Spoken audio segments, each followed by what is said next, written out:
নমস্কার বন্ধুরা, চলে এলাম নতুন একটা ভিডিও নিয়ে। আজ একটা বিশেষ কাজের জন্য বেরিয়েছি আমি এবং মা। তো রাস্তায় উঠে তো এটা ওটা খাওয়া লেগে আমরা কিছু পেয়ারা নিয়ে নিলাম ট্রেনে বসে খাওয়ার জন্য। অনেক দিন পর আমি আর মা বেরিয়েছি একটা দরকারে। এখানে আমার মামিরও আসার কথা, তো আমরা ট্রেনে বসে পড়লাম। দেখতেই পেলে মা বসে আছে ওখানে। সত্যি বলতে অনেক দিন পর বাড়ি থেকে বেরোলাম, আমার বেশ ভালোই লাগছে। এখানে তোমরা আমার মতো কে কে আছো যে ট্রেনের খাবার দেখলে সব কিছুই কিনে খেতে ইচ্ছা করে, কিন্তু সব কিছু তো কিনে খাওয়া সম্ভব না। যাই হোক, আমরা এখানে এসে আমাদের কাজটা মিটিয়ে নিলাম। আমার মামিও চলে এসেছে। আমরা এবার দুপুরের খাওয়া তো ডিম টোস্ট দিয়েই কমপ্লিট করলাম। তোমরা কে কী খেয়েছো অবশ্যই কমেন্টে জানিও। এখানে আমাদের চেনা জানা ভালো ভাতের হোটেল ছিল না, তাই আমরা ডিম টোস্টটা দিয়েই খাওয়া শেষ করলাম। এবার আমরা আবার ট্রেনে উঠে পড়েছি বাড়ি যাওয়ার উদ্দেশ্যে।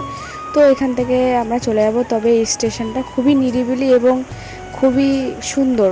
আমার তো বেশ ভালো লেগেছে, আমি প্রথমবার এলাম। আবার ট্রেনে উঠে পড়ে ছোলা মাখা নিয়ে নিলাম।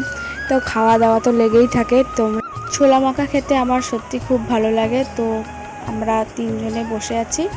তো এখানে জায়গাটা দেখো খুবই সুন্দর, আমার তো বেশ ভালো লেগেছে। এখানে আমি প্রথমবার এসেছি। আমি এবার ট্রেন থেকে নেমে আমি আর মা চলে যাচ্ছি, আর মামিও চলে যাবে। তোমাদের যদি ভিডিওটা ভালো লাগে অবশ্যই সাবস্ক্রাইব করে পাশে থাকো।